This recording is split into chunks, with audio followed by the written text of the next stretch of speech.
Bom dia, segundo ano. Aula de hoje, continuação da análise de textos em prosa da época do Romantismo no Brasil. É a nossa terceira aula, analisando textos do Romantismo. Na aula passada, nós comentamos sobre o romance Iracema, que era um romance de caráter indianista, e começamos a introduzir o romance urbano. Mas antes de entrar no romance urbano, a gente lê um trechinho do conto, de um dos contos, né, Noite na Taverna, de Álvares de Azevedo, que é um dos grandes poetas do romantismo, da segunda geração, mas que também ousou, né, lançar-se nas produções em prosa. Então, ele produziu duas obras em prosa, uma delas foi Noite na Taverna, que é uma coletânea de contos, e o outro um texto teatral, né, uma peça teatral chamada Macário. E aí, contando com a participação da Risa e da Ana Clara, nós vamos ouvir, né, conhecer um pouquinho sobre essas duas obras. Lembrando que elas já fazem parte daquele universo do romance urbano, né, que busca descrever os costumes, a vida na corte, aquele ambiente na corte. Ok? Quem vai começar aí é Risa, não é isso? Que vai falar um pouquinho de Noite na Taverna. Nós lemos um trecho, e aí eu até comentei que se vocês tivessem curiosidade para pesquisar um pouquinho sobre esse último conto aqui, que nós lemos o trechinho, para descobrir o porquê que essa personagem feminina degolou, né, um dos homens que encontrava-se ali. Não sei se a Risa vai comentar, mas se alguém tiver pesquisado e depois quiser comentar, fique à vontade. Risa, pode ser? Pode. Ok. Pode fazer um geralzão sobre o que é o conto Noite na Taverna, tá? Eu vou fechar minha câmera. Pode ficar à vontade. Então, a Noite na Taverna é uma antologia de contos do Álvares de Azevedo. Ela foi publicada em 1855, 3 anos depois da sua morte. O livro ele é estruturado com uma narrativa moldura, ou seja, uma história inicial que surge outra história. Contém 5 contos principais, mas tem um prólogo e um epílogo. Ele basicamente conta sobre um grupo de 5 rapazes que se abrigaram em uma taverna, que é uma loja de um local onde se vende vinhos, ou um local onde se vende vinhos, né? Uma bodega. E essa taverna é um local que tá cheio de prostitutas, de bêbados, de libertinos, e esses 5 amigos se reúnem e começam a contar histórias das suas vidas. Os 5 contos principais conta uma parte da história de cada um. Então, você tem a história do Solfieri, do Bertrand, do Genaro, do Cláudio Zerman e do Johann. E o prólogo é Uma Noite do Século e o epílogo é O Último Beijo de Amor. Os 5 contos ele possuem aspectos em comum, como amores não correspondidos, assassinatos, alcoolismos, violência sexual. Então, eu achei bem surpreendente por causa disso. Não era algo que a gente esperava daquela época, né? Eu achei bem diferente. E o Noite na Taverna ele é uma obra que ela vai retomar a tradição literária ocidental. Então, ela vai se contrapor aos indianistas, daí que o Álvares de Azevedo ele vai se encaixar na segunda geração, né, no ultrarromântico. E foi basicamente isso. Eu vi que ele também usava um pseudônimo para essa obra, que era de Job Stern. Uhum. A obra é totalmente inspirada naqueles ideais de Lord Byron, né? Naquela vida boêmia, naquela vida voltada para a ausência de valores morais.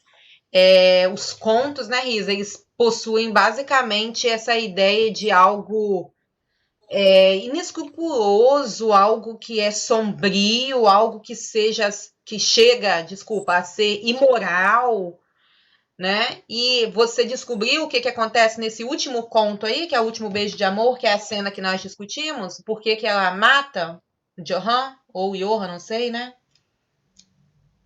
Nossa, eu li, mas eu não lembro o que que era. Uhum. Pessoal, alguém, por curiosidade, leu?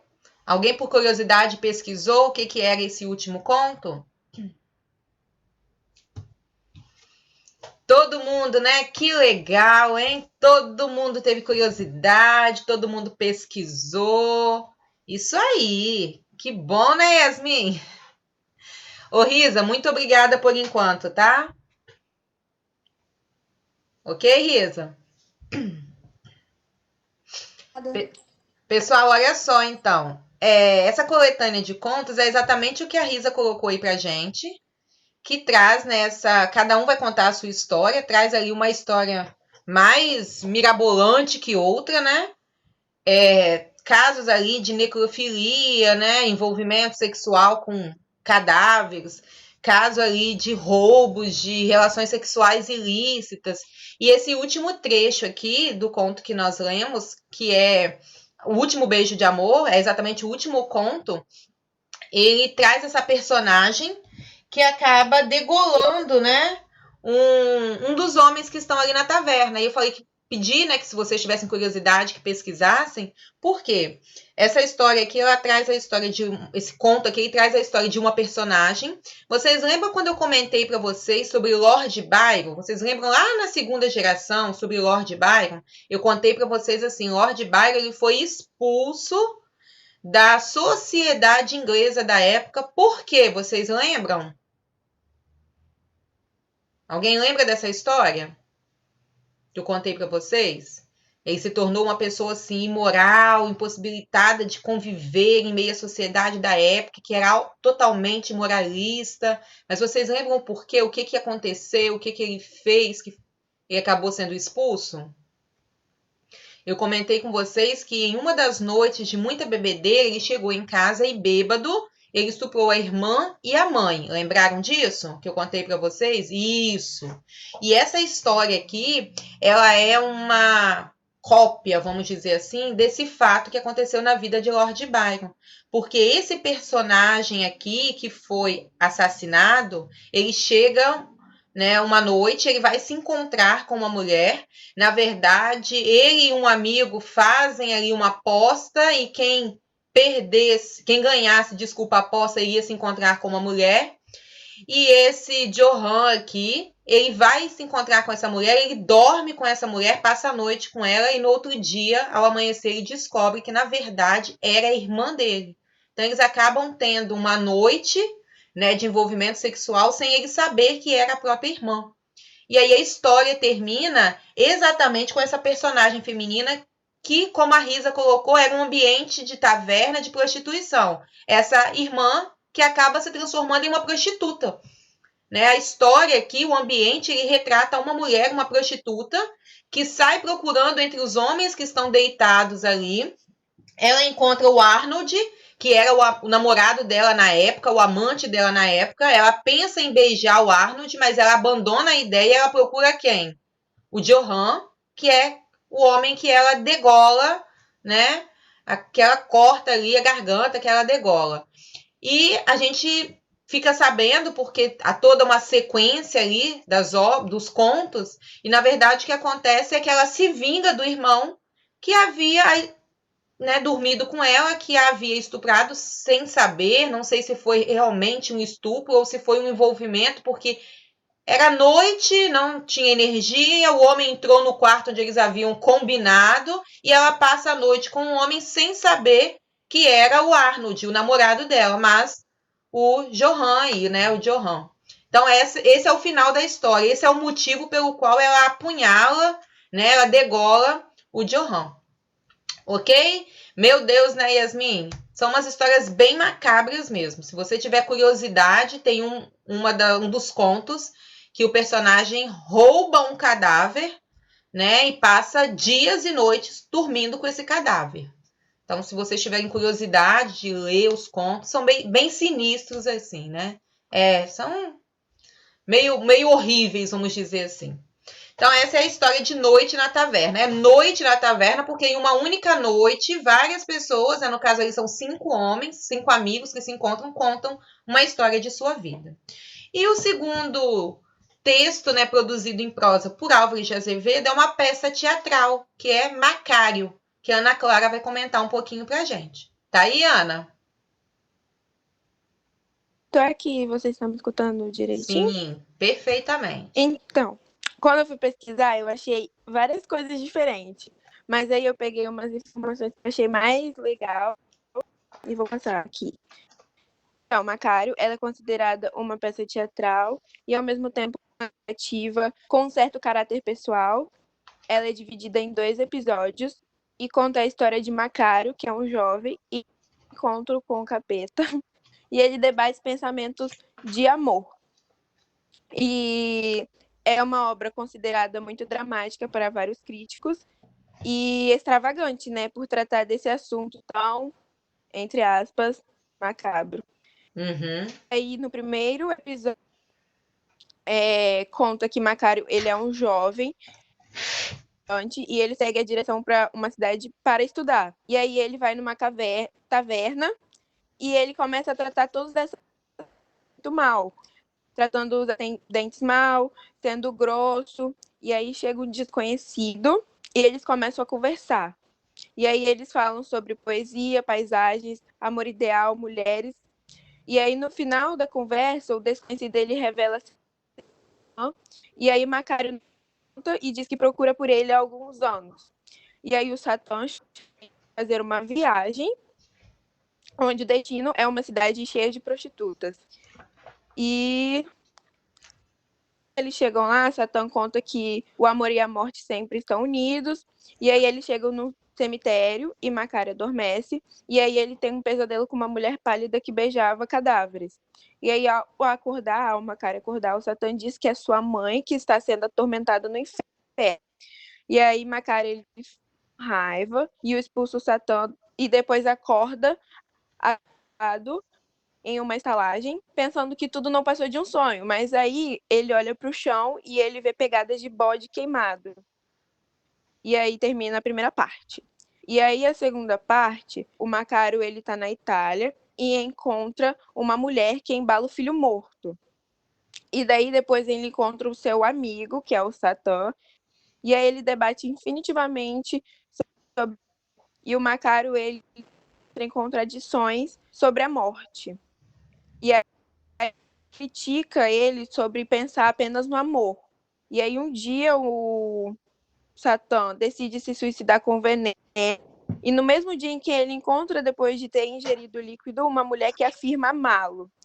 E aí, por fim, Satã ele busca Macário para irem a uma orgia e os dois saem juntos. E aí, na última parte, é uma reflexão sobre a morte do próprio Macário. É isso. Ok. Mais alguma coisa? Gostaria de pontuar? Assim, uma obra bem extravagante pelaquela época. Bem Achei muito estranha, né? estranha, assim, achei muito estranha. E eu acho que o tempo todo o autor ele tentou lidar com a morte e o amor. E aí acho que isso tem que ficar na relevância, né? Uhum. Ok, Ana, muito obrigada, tá? Pessoal, olha só. Se Yasmin colocou o meu Deus ali quando a gente comentou de noite na taverna, o Macário ele não vai ficar muito para trás, não. O Macário, na verdade, ele é uma obra marcada pelo satanismo. O satanismo ele foi uma das correntes do romantismo que aqui no Brasil não alcançou uma repercussão tamanha. Na Europa, o satanismo ele teve essas correntes, ele teve essas produções, ele teve ali um auge, vamos dizer assim, que culminou no movimento gótico. Eu já comentei isso com vocês. Aqui no Brasil, o satanismo ele acabou ficando mais, ele foi assim muito podado, né? Acabou ficando mais de lado, deixado de lado, era algo que ninguém queria comentar, ninguém queria destacar.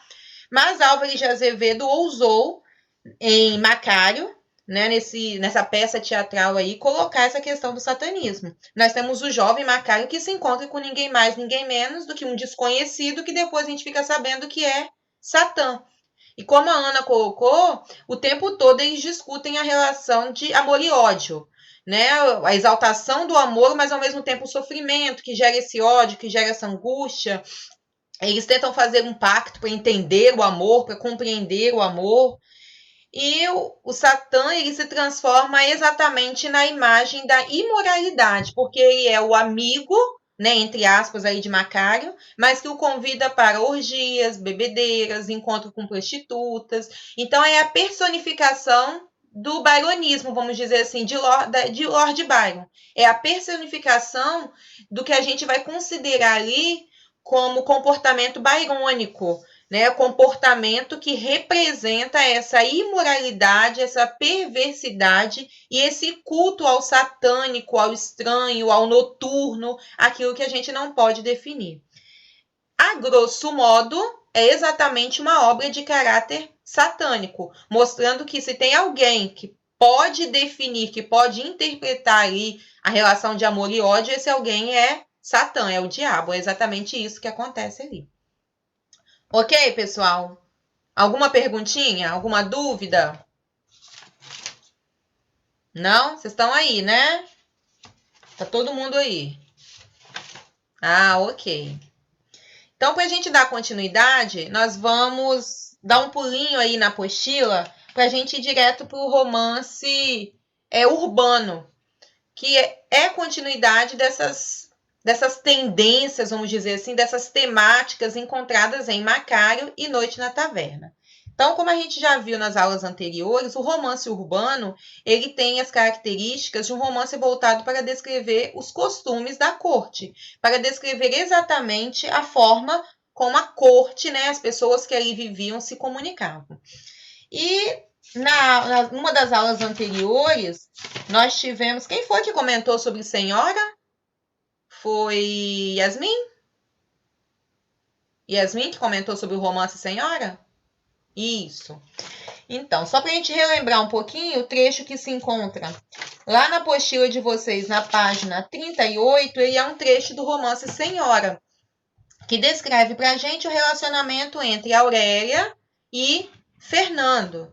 E aí, só para lembrar que a Aurélia ficou pobre, que a Aurélia, desculpa, era pobre, foi trocada, né, deixada por Fernando por um dote um pouco maior, né, do que a Aurélia não poderia oferecer nada, mas um pouco maior do que as expectativas de Fernando, que era pobre, né, poderia esperar. Para ele, o que o pai de Adelaide ofereceu como dote era o suficiente para a felicidade dele.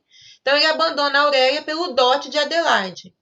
Só que a Aurélia, de repente, torna-se rica, recebendo a herança aí do avô, se torna a moça mais rica do Rio de Janeiro. E compra Fernando. Então, Fernando se torna um noivo comprado. Quero destacar com vocês que o romance se divide em 4 partes, tá? Até aqui na questão 1, ó. O preço, quitação, posse e resgate. Pelos próprios títulos, né, dos capítulos, já fica bem claro para a gente que o romance trata de uma negociação. É uma venda de algum produto. Então, eu poderia dizer que o romance Senhora é uma negociação de sentimentos. E o título Senhora também desperta na gente a curiosidade que é um romance do século XIX, feito em pleno século, né, vamos dizer assim, plena época em que o patriarcado, né, essas questões aí do patriarcalismo estavam em alta, né, a mulher era sempre vista inferior ao homem, sempre colocada no seu papel de dona do lar, daquela que cuida do lar, de mãe. Então, ela não tinha um papel social relevante a não ser esposa e cuidar dos filhos. E a Aurélia, ela burla essa ordem. A Aurélia surge aí como uma mulher altiva, uma mulher que tem poder sobre si mesma e sobre os outros. Ela recebe essa herança e a partir daí começa a decidir sua própria vida. E uma das decisões que ela toma é o quê? Comprar o marido. Porque até então os casamentos eram arranjados pelos pais. Os casamentos, na verdade, eram negociações também voltadas para essa questão aí financeira. Eu dou o dote para você, a partir daqui, construir, né, a sua imagem social, como alguém que está entrando no meio burguês, como alguém que vai fazer parte da alta sociedade. Então, os casamentos nada mais eram também do que negociações, do que a entrada do casal ou a entrada do homem ou da mulher, depende de quem tinha condição financeira melhor aí, nesse meio burguês. E aí, se vocês estão lembrados do que a Yasmin comentou, a Aurélia, ela compra o Fernando por uma certa quantia e ela joga isso na cara na noite de núpcias, né? Ela diz para ele, olha, você é um marido comprado, você é um homem vendido, não há amor entre a gente. E Fernando vai passar, a partir dali, a comer, entre aspas, ali, o pão que o diabo amassou, né, por ser esse marido comprado. Ele vai ter que se sujeitar a todas as imposições de Aurélia, até que depois que ele consegue trabalhar, juntar o dinheiro para devolver para Aurélia, e quando ele se vê livre desse casamento arranjado, Aurélia então resolve fazer, vamos dizer assim, né, valer o seu sentimento de amor que estava escondido por trás do sentimento de ódio e vingança. O livro todo discute essa ideia de vingança, de amor e ódio, porque, na verdade, o que a Aurélia faz com o Fernando é fazê-lo sentir a dor que ela sofreu do abandono e fazê-lo sofrer como ela sofreu também quando foi abandonada por ele. E aí, no final da história, para quem tiver curiosidade de um dia ler o livro, a gente fica até um pouco assim, né, chateado, fala, poxa, ela perdoou ele no final, depois de tudo que ela fez com ele, depois de tudo que ela fez ele sofrer. Ela perdoa. Mas o perdão que ela oferece é a redenção para o amor. Quando o Fernando descobre que ele agora está livre do compromisso, porque ele tem todo o dinheiro para devolver para ela, então eles podem desfazer o casamento. Como assim desfazer o casamento? Era possível o divórcio? Não. O que acontece é que o casamento nunca tinha sido consumado, não houve a noite de núpcias. Então, o casamento poderia ser anulado. E aí, quando o Fernando resolve pedir a anulação do casamento e devolve todo o dinheiro do dote à Aurélia, ela diz, pronto, agora nós estamos quites, não há mais negociação financeira, agora a gente pode ficar junto por amor. Essa é a história de senhora. E lembrem-se sempre de que a ideia de senhora é a ideia de uma mulher casada. O termo senhora é usado por mulheres casadas. E aqui nós temos uma mulher casada, sim. Entretanto, o senhora de Aurélia vai muito além da ideia de ser só uma mulher casada. Mas é uma mulher que controla, que comanda todo o ambiente da casa. Ok? Alguma pergunta? Alguma dúvida? Então, esse trecho que a gente tem aqui, eu não vou ler o texto todo, né? É um trechinho da conversa entre os dois. Então, vamos lá para as questões aqui que são discutidas. Esse romance ele é dividido em 4 partes: o preço, quitação, posse e resgate. O trecho lido pertence à parte final, resgate, que é o momento em que Fernando vai devolver o dinheiro para Aurélia e vai pedir ali a anulação do casamento para se ver livre desse arranjo social. Justifique essa afirmação comentando o texto. Esse trecho aqui, então, é exatamente o que a gente comentou. Fernando está resgatando sua honra e sua liberdade, devolvendo a Aurélia os 20 contos de réis que ela gastou para comprá-lo como marido. Então, é o momento em que Fernando devolve o dinheiro. Por isso que é chamado resgate. Ou seja, eu estou resgatando a minha honra. Ou eu estou resgatando a minha liberdade. Ok? Ok, pessoal? Considerando os subtítulos das 4 partes do romance, é possível afirmar que o título é ambíguo? A gente acabou de comentar, né? Sim.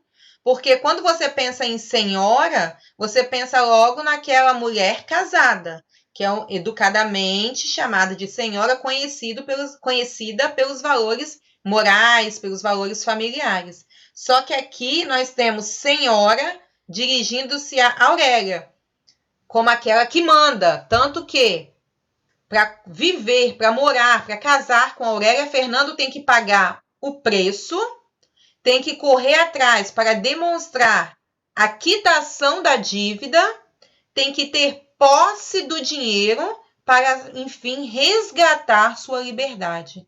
Conseguiram entender o poder de Aurélia? Vou retomar pelos títulos.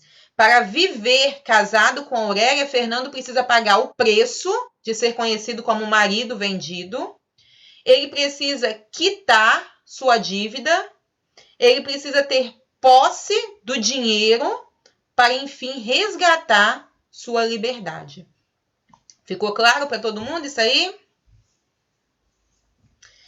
Que provas Fernando tem de que Aurélia considera a relação entre eles como uma transação comercial e não um casamento de conveniência?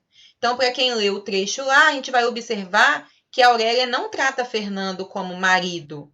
E quando ela diz marido, ela diz assim, meu marido. E ela faz questão de enfatizar meu. Não é uma questão de dizer que é o homem com quem eu me casei. Não, é meu no sentido de posse. Alguém que me pertence.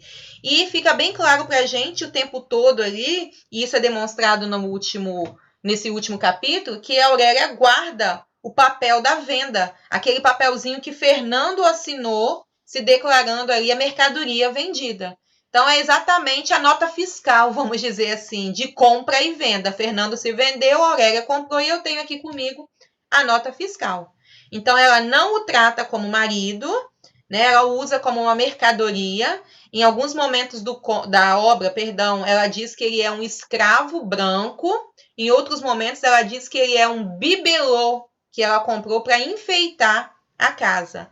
Ou um bibelô que ela necessita ter ao lado dela para ser vista como uma mulher honesta. Ela diz assim, eu poderia ficar sozinha, mas a sociedade exige que uma mulher, para ser honesta, case-se. Então eu comprei você, uma mercadoria que vai ficar do meu lado fazendo papel de marido, mas na verdade, um marido vendido. Na verdade, um escravo branco.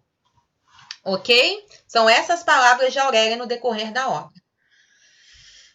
Certo, gente? Eu não sei porquê, mas eu gosto tanto de comentar sobre o Romance Senhora. Para mim, é uma das obras mais fantásticas da literatura, principalmente da época. Por quê? Aí vocês podem pensar, você está achando o máximo a forma como ela trata Fernando. Não é só uma questão de vingança, é exatamente isso, Yasmin, de inversão de valores. É ela fazer o outro sentir o que uma mulher sentia e sente ainda hoje numa sociedade patriarcal. A Aurélia, infelizmente, vamos dizer assim, é trocada por uma questão financeira. Mas quando ela recebe a oportunidade de dar o troco, ela faz o quê? Ela usa a mesma questão financeira. Agora que eu tenho dinheiro, eu vou mostrar para Fernando como que o dinheiro pode ser a raiz da felicidade, mas também a raiz de todos os males. Né? Assim como o Fernando me abandonou por dinheiro, agora eu vou fazer ele se apegar a mim por dinheiro. Então, assim, as palavras e a forma como a Aurélia trata Fernando, eu acho fantástico. Lógico que também a gente sente aquela felicidade lá no fundo, enquanto mulher, né? Quando ela pisa nele e humilha ele, né? Sim, isso aí eu não vou negar, não. Mas é mais uma questão de satisfação por mostrar que ela deu a volta por cima em uma sociedade patriarcal. Ok? Pra ser sincera, morro de inveja de Aurélia. Acho ela fantástica, né, Yasmin? Fantástica. A Aurélia é minha personagem feminina na literatura brasileira, assim, preferida.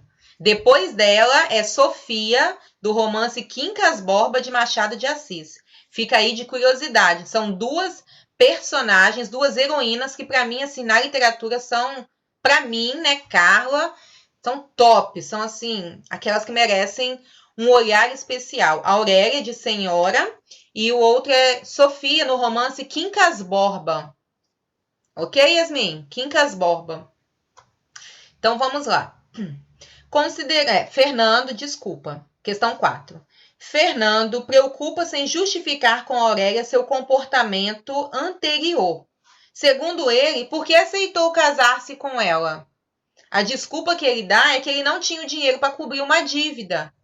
Então, como ele teve aí oportunidade, em vez de tornar-se um caloteiro, vamos dizer assim, ele cumpriu com a palavra e casou-se. Então, qual é a dívida? Ele aceita casar-se com ela e pega uma parte do dinheiro. Quando ele pega essa parte do dinheiro, ele gasta. E aí, quando ele pensa em desistir do casamento, ele não tem o dinheiro para devolver. E ele já tem um papel que ele assinou dizendo que se casaria com essa mulher. Então, segundo ele, para não se tornar um caloteiro, ele resolve honrar o compromisso. Essa é a desculpa de Fernando. Para quem lê a obra, pelo caráter de Fernando, creio que não era esse essa desculpa verdadeira. Fernando estava sim interessado no dinheiro. Lá no fundo, ele tem aquela preocupação sobre: será que eu estou fazendo certo? Será que eu estou me vendendo por dinheiro? É feio para um homem? Mas ele quer sim entrar no meio social, ele quer sim esse dinheiro que está sendo oferecido. Isso a gente não pode perder de vista. Considerando o comportamento de Aurélia descrito na cena, é possível afirmar que ela mantém que sentimento em relação a Fernando? Justifique brevemente sua resposta. Fica nítido pra gente que Aurélia ama Fernando, mesmo ela o levando a sofrer, fazendo com que ele passe por todas essas humilhações que ela faz no decorrer da obra, porque ela obriga Fernando a dançar com ela quando ele não quer, obriga Fernando a participar de encontros, né, de festas do qual ele não tem vontade. Tem um momento que ela chama ele para ir a um sarau e ele diz: não estou com vontade, estou cansada. Aí ela diz para ele: eu não estou perguntando se você está cansado, eu te comprei, você é uma mercadoria que tem que andar junto com a dona. Então arrume-se e saia comigo. Então, assim, ela coloca Fernando no lugar dele. Entretanto, fica claro pra gente que ela ainda ama Fernando. Tanto que nesse momento final ali, quando o Fernando diz que quer quitar a dívida, ela se sobressalta, arranja os dentes, hesita para não demonstrar comoção e guarda ainda a fita que recebeu com um ramo de violetas como presente de Fernando. Quando Fernando aceita casar-se com ela, né, firmar ali o compromisso, a Aurélia se lembra de quando eles ainda namoravam e ela recebeu um raminho de violetas de Fernando. Então ela mantém essa fita como uma esperança, vamos dizer assim, uma chama de que mesmo o Fernando aceitando casar-se por dinheiro, ele ainda possa amá-la como ela acha ou achou que ele a amava antes de ambos terem acesso ao dinheiro. E a última pergunta: é possível considerar românticos a trama do romance e o comportamento dos personagens? Mesmo que vocês pensem, não tem nada de romântico aí, né, professora? Fala sério, a mulher faz o homem de gato e sapato e faz ele sofrer. Há sim um comportamento romântico. Há sim uma ideia do romantismo. Toda essa humilhação, esse sofrimento e essa angústia que aparece aí, tudo isso que Fernando sofre é com base nos sentimentos que ele que ele prefere esconder por causa da questão social. Por quê? Vou voltar um pouquinho à história. Quando eles eram namorados, Fernando realmente gostava de Aurélia. Ele realmente amava Aurélia. Só que quando ele tem a oportunidade de se tornar noivo de Adelaide por um dinheiro que a Aurélia não tinha condição de oferecer, ele esquece o sentimento amoroso e se preocupa mais com o quê? A questão financeira. Entretanto, há um amor aí que é talvez menor que a preocupação social, mas há esse questionamento aí também. Há uma preocupação em mostrar que a causa de todos os males é a questão social e o valor que se dá às questões financeiras muito mais do que ao amor. Ok, pessoal? Alguma dúvida? Algum questionamento? Então, vou voltar um pouquinho com vocês. Acho que vai dar tempo da gente fazer o romance regionalista. Opa! O romance regionalista foi aquele que a Alice comentou com a gente. Ele se encontra lá na página 36 de vocês. A 6, só um momentinho, Yasmin. Questão 6, Yasmin. É possível considerar românticos e a trama e o comportamento dos personagens? Sim. É uma história de amor que, apesar de todo o sofrimento que a gente encontra ali, de toda a humilhação que Fernando passa, tudo isso é causado por um amor não correspondido, um amor que é deixado de lado devido à questão financeira. Certo, Yasmin? Ok, Yasmin. Beleza. Então, para a gente finalizar, a gente volta um pouquinho aí lá na página 36, que é um trecho do romance Senhora, que foi o romance que a Alice comentou pra gente, que conta o envolvimento ali entre Pereira e Inocência. Foi não, Alice? O que eu falei? Eu troquei? Desculpa. Eu falei senhora, mas era inocência. Desculpa, obrigada, Alice. O romance Inocência, que a Alice comentou pra gente, que conta o envolvimento entre Inocência e o personagem, desculpa, Cirino. Pereira é o pai dela, né? O doutor Cirino. Na verdade, Inocência é aquela jovem que já era prometida ao manecão, casamento arranjado pelo pai, mas acaba apaixonando-se pelo médico que aparece naquelas redondezas e vai cuidar dela.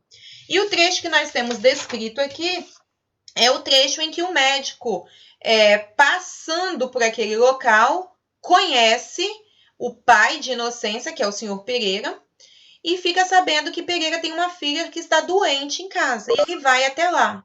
Vale destacar para quem lê o texto que quando ele chega para consultar a Inocência, o pai chama ele no canto e diz: olha só, você vai entrar no quarto da minha filha.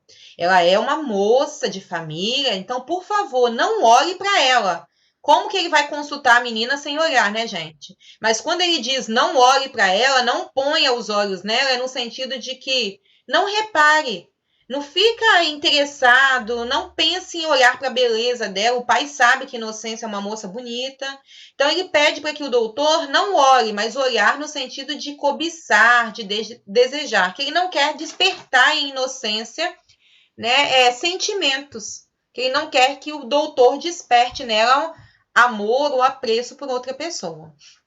E a primeira pergunta diz assim: caracteriza as diferenças entre Pereira e Inocência. Apesar de serem pai e filha, nós temos uma diferença aqui bem gritante, porque Inocência é uma moça considerada ali pra gente muito meiga, né, uma moça frágil. Ela é apontada como se fosse uma espécie de princesa, né, criada com todo esmero, com todo cuidado, que vive aí num mundo de fantasias. Em diversos momentos da obra ela canta com os passarinhos, né, lembrando ali a história de Branca de Neve, que cantava com os passarinhos, que estava em total sintonia com a natureza. E ela se contrapõe ao pai, porque ao mesmo tempo que ela é essa moça pura, né, essa moça idealizada do romantismo, singela, meiga, o pai é um bruto e não consegue compreender a filha. O pai acha que ela é uma criança. O que ela apresenta de inocente ali, para o pai, é um comportamento infantil. Então, essa é a característica que diferencia os dois. Estou quase sendo expulsa aqui, hein? Questão 2. No romance, Pereira representa o típico brasileiro que povoa as porções mais distantes dos centros urbanos, encravado que está no interior do país. Observando a maneira como Pereira fala de sua filha, que marcas de visão do homem do sertão são expressas pelo regionalismo? Aquela visão do homem que é forte, que é bruto e de que demonstra o seu poder o quê? Patriarcal, de que demonstra o seu poder como macho que toma conta da casa, que define, que resolve, que toma todas as decisões. Ok? A beleza de Inocência é vista pelos olhos do jovem Cirino aqui o tempo todo como uma jovem que se destaca pela sua simplicidade, pela sua candura, como uma moça pura. Até o próprio nome da personagem já fala pra gente, né? Inocência, demonstrando pra gente essa ideia da personagem que é inocente. Ok, pessoal? Dúvidas? Certinho? Então, a gente encerra hoje a análise desses 3 romances, tá?